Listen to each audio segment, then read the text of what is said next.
Welcome to the Nightly Rant. I'm Mike. And I'm Toria. This is the show where we talk about the awful things that have happened in our day, the awesome things that have happened in our day, and all the things in between. Thanks for listening, and we truly hope you enjoy.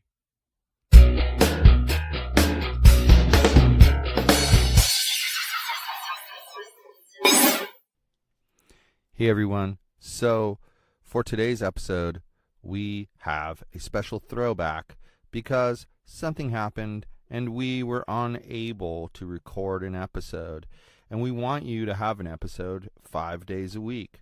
So we hope you enjoy this special throwback episode that we have chosen for you. So here we are, middle of the week, finally. Yay. It's half over. Pretty much. Huzzah. Woo! We got State Cup this weekend, though. But It's really, going to be a busy one. Sunday's the busy day. Yeah. Saturday, it's just the one game, and it's It early-ish. was early enough. It's early-ish, but yeah, another hour earlier would have been good. Yep. Because then it would have been, what, 9, a game that starts at 9:45 instead of us arriving at 9:45. So yeah, that would have been my preferred solution to the schedule. Well, yeah, because then you still have the whole day open. Still actually do something with the day. Right, because like even Sunday's going to end pretty much close to the same time as Saturday does. Well, no. Game's at 12:15 on Sunday. 10:45 on Saturday. Yeah, but it's still by close, I mean, within a few hours. And yet there's 2 games on Sunday. Yeah, one of them's at the butt crack of dawn. We have to be there at the butt crack of dawn. How rude. I'm getting dirty looks from across the room. Rawr. So, I wanted to talk about how children tend to be a reflection of their parents. Oh, yeah? Well, first of all, do you agree with the basic statement or not? I agree 95%. What's the 5% you don't agree? Well, I also feel like they can be shaped by the people they hang out with. Okay, that makes sense. I'll Okay. stop and think about that for a minute, but yeah, that makes sense. I can buy that. Okay. So, I would say we're mostly in agreement there. Yeah. Mostly. So, then is it that people are delusional and they don't understand how they themselves act? Or what? I would say so. 99.74% of the time. People are too dumb to know how they act. So what you're saying is that more than likely, if someone acts like a total jerk, that they themselves don't really realize that they're acting like a total jerk. Precisely. Interesting. What's your opinion? I don't give people that credit. I think that they're mostly aware of their bad behavior, or at some point they become aware of their bad behavior. And then at that point, they have 2 choices. Okay. They can either make a change Uh-huh. or keep going down the same path. But from that point forward, they can never deny knowing that they act like a jerk. Well, they can, but they'd be lying. Right. When I say you can never, I'm meaning truthfully and honestly. You can't deny that. Mm-hmm.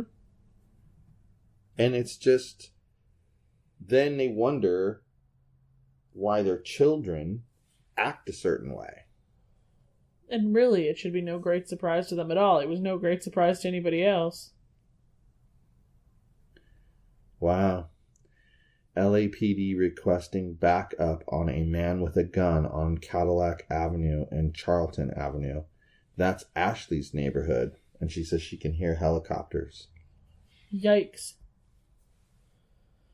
Did we ever find out what happened in Garden Grove last night? The police standoff? No. I forgot to look that up today. Well, there was also a school shooting in Florida. 17 dead, I know. Yeah. Did you hear the guy set off the fire alarm? Mm-hmm. So he could mow people down? Yep. Scary thing is, that is what the Columbine kids had wanted to do. They wanted to set off an explosion in the crowded cafeteria and have everybody scatter, and they'd be waiting there with automatic weapons to mow them down. It was an angry past student, so you never Yeah. know where they got their inspiration from. Well, yeah, that's what I'm saying. It's kind of what I'm alluding to. But it's like, I don't know, already the whole, he wasn't a terrorist, he was a homegrown, hateful person. He didn't belong to ISIS, he was a U.S. citizen. Terrorism isn't the problem. We need more gun control. And I'm like, there is gun control. Chicago has the strictest gun laws in the country, and it also has the highest number of gun murders. What does that tell you about gun control laws? I feel like gun control laws have to be more at a federal level than a state level, though. If they're going to have them, that they should be everybody under the same. But they are. All states do, and cities do, is make them more strict. Okay. They take the federal law, and then they say, okay, that's the federal law, but in our state, not only are we going to do that, but we're going to do this and this. And they're allowed to do that, because it's a republic. Uh-huh. And that's what they do to make it, like, what's the word I'm thinking of? They make it more realistic. I don't know what the word I'm trying to say is. Anyway, I don't really feel like gun control laws need to be stricter, but I feel like they need to be different. Well, and I'm of the opinion they need to be enforced. Yeah, clearly personally, what the current people are doing is not working. Personally, I think if they actually enforced whatever laws that they had, they'd probably have an easier time. They'd probably have an easier time of it. Well, I don't disagree with you. I mean, and then, like, I've had conversations with Josh where he tells me, he's for covering up the loopholes. And, I mean, this is where I kind of had a revelation about 2 weeks ago. Mm-hmm. And it was over the whole government shutdown, thing. Oh, that bullshit. And I thought to myself, we need to change the way laws are made in this country, just a slight bit. And what I mean by that is the major part of the process would remain the same. Okay. But the lower level of the process, the actual build, would have to be changed. Because what they do now is, all right, we want to pass a tax cut. Right? Right. Okay, great. Well, if you want to pass a tax cut, we want this DACA. You're talking about how they pile shit together. Then, you want the DACA, and we want the top one. We want this thrown in there, and they start piling all this extra stuff. Meanwhile, there's the tax cut at the top, and all this other stuff. So when they vote, the public hears, they're voting on the tax cut. So they vote on the tax cut. It's yes. Guess what? The DACA thing goes through. The other thing goes through. This thing goes through. Right. That nobody even realized was going to go through. So you think everything in each bill should be completely on that topic. If I'm making a law about animal abuse, of course I'm going to need to detail what happens to dogs or cats. Mm-hmm. Or mistreating a horse versus a cow, because you got to define all that. Right? But those are all related to animals. It's not like, here we got tax cut, but over here we're going to have immigration. What? Right. Why are those things together? Doesn't make any sense. The government's just trying to trick people and each other. Well, yeah, and it's like...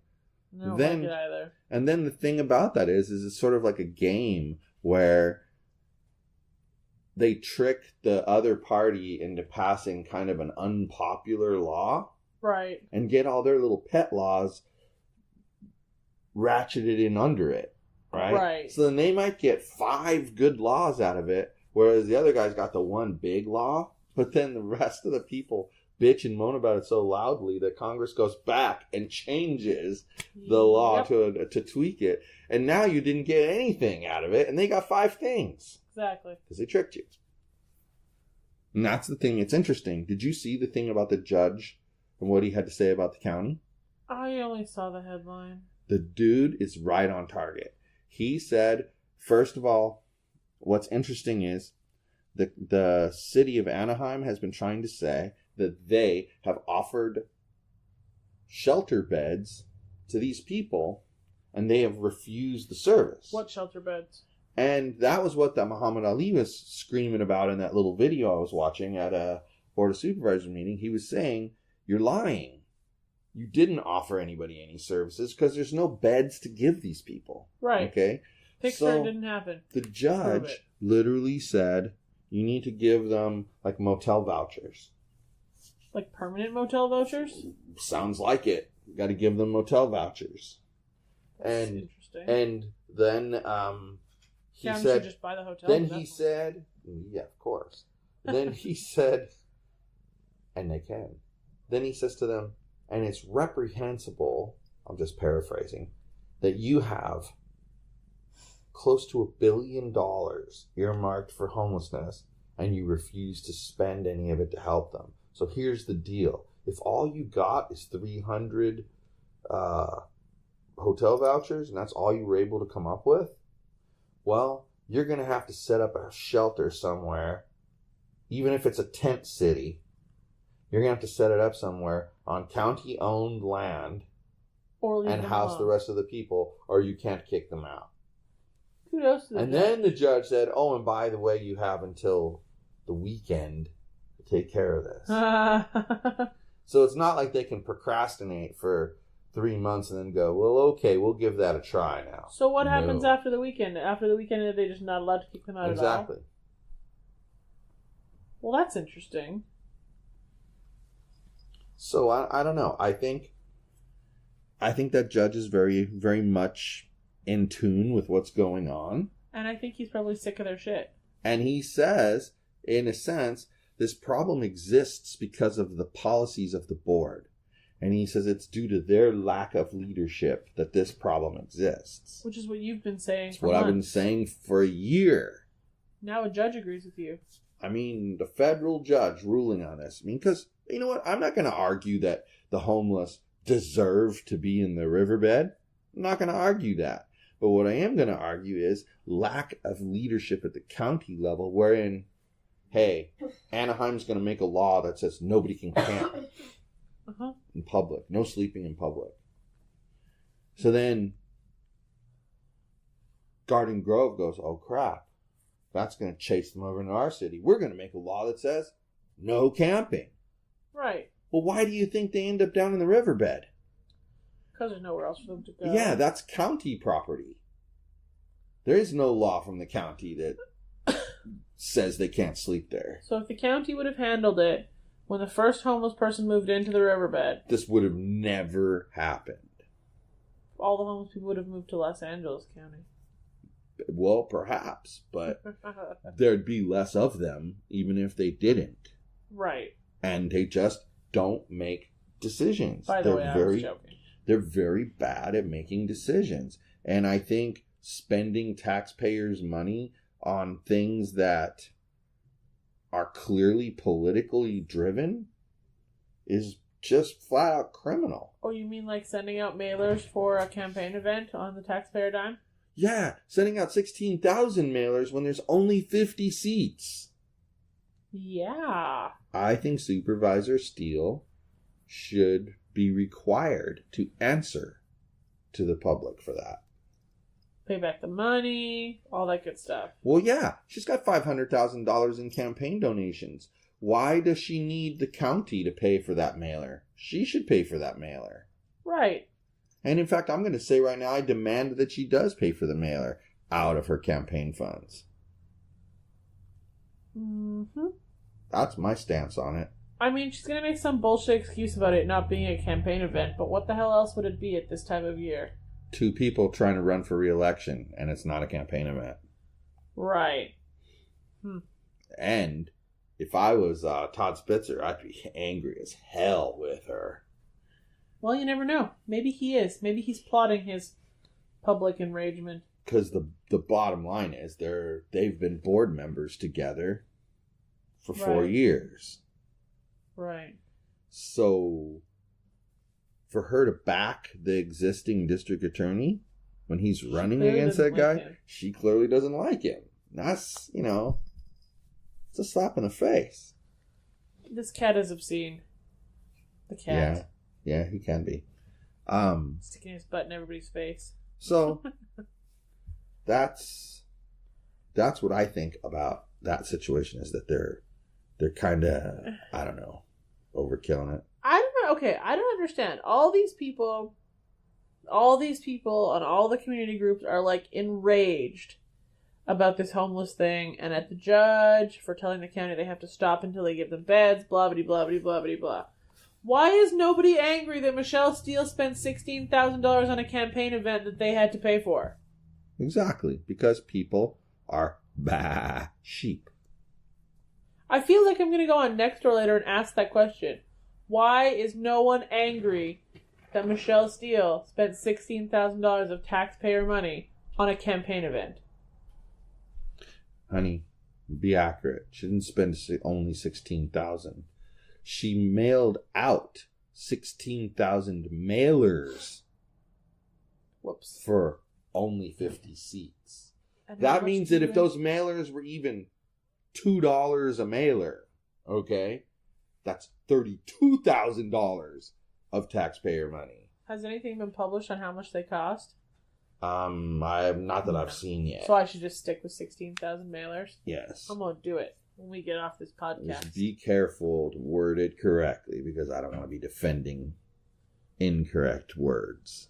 Like the $16,000 isn't really true. I'll read it to you before I post it, okay. And then I'm not going to respond to anybody. Perfect. I'm just going to post it, and then I'm going to run away. You're going to hit and run. Exactly. I'm going to be just like Rosa Cruz. Rosa Cruz, you That's are my fitting. spirit animal. That's fitting. That's very fitting. Very fitting. So, well, what went on in your day today? I've ranted enough. There wasn't a lot exciting for me. Today was less busy, so that was nice. Was it? Yeah. Got some fun news from my Canadian people. They told me about all the snow that they have. Yeah, that was a good. I'm sure there's some underlying drama there that I'll find out about eventually. Oh yeah, for sure. I just don't know how to find it out without being. Well, what's interesting to me? Unprofessional. But here's what's interesting to me. If all it was that he had a conversation with her and decided, I need you more of your time, so I don't want you working with her anymore. She's going to work directly with me, and you're going to work directly with me. She's going to do all my virtual stuff. You're going to do all my in-person stuff. If that was the case, she wouldn't have even been on the phone call today. Right. He would have just switched things around, and you would have assumed she got a promotion. Okay? But what he did was purposely make sure you knew that she was removed from the situation. Right. It's just very weird. And I know that they're still working together. Yeah. Like, it's not like he fired her or something. It's really strange. Something strange happened, and I'd love to know what it is, because it's a little bit uncomfortable to be the pawn of the strange thing. Yeah, I could see that. That would bother me too. But that's just weird. That's a really weird, I don't know. I thought about that for a little while today, and I was like, at first I was like, well, that's weird, but I guess he just wanted like her to be able to say her goodbyes and whatever. Well, what was really interesting, okay, so I told you it was a Zoom meeting, and that I was a little bit annoyed that it was a Zoom meeting. Yeah. And then I go to the link for the Zoom meeting, and it says the meeting's already in progress, but it's not letting me join it. So I'm like, well, this is stupid. And then, I click on it again, just in case I pasted something wrong. Nope, doesn't work. And then, in that moment, Veronica sends me a new link. And I'm like, okay, send me a new link. No big deal. You clearly got the link wrong. And then they were making jokes about how they tried to trick me. And it was okay. And then so the call went how it went. And he's asking her if she has anything else to say. And the call just ended. She ended the call. And I was like, alrighty. And because it ended so abruptly and I was so confused, then my computer froze. And then I couldn't accept his Skype call when he called me right after. Mm-hmm. Beside the point. But it was weird because it just, like, in the middle of his sentence, the call ended. Huh. Strange. And so were they, like, in the same room? No, she's in Ontario. He's in Alberta. Okay, so they weren't in the same room. No. Okay. But she was I was thinking maybe they were in the same room and then she disconnected the call. She was the owner of the Zoom meeting. So she ended the call. And it kicked everybody in. Got it. I see what you're saying. Got it. She ended the meeting. Okay. Yeah. It was interesting, to say the least. Well, yeah, that is something strange. Well, that is kind of interesting, and there is something strange going on, so. Anyway, anything else? Not that I can think of. Did anything else happen today? Not that I can think of. I had a nap on the couch with the young dog. Yes, I saw that when I came home. Your hand was out, your phone was dangling. I'm surprised it didn't hit the floor. The Yog of Dogs was coming and checking us out. I don't think I was asleep for very long, though. I have no idea. But it was cute. It was super cold out there at practice tonight. Was it? Mitch was warm enough, I think, though. Plus, because he was running around doing activities. You said exactly what I was going to say. He was running around. But, all right, well, let's boogie on out of here. Good night, everyone. Hasta la bye-bye.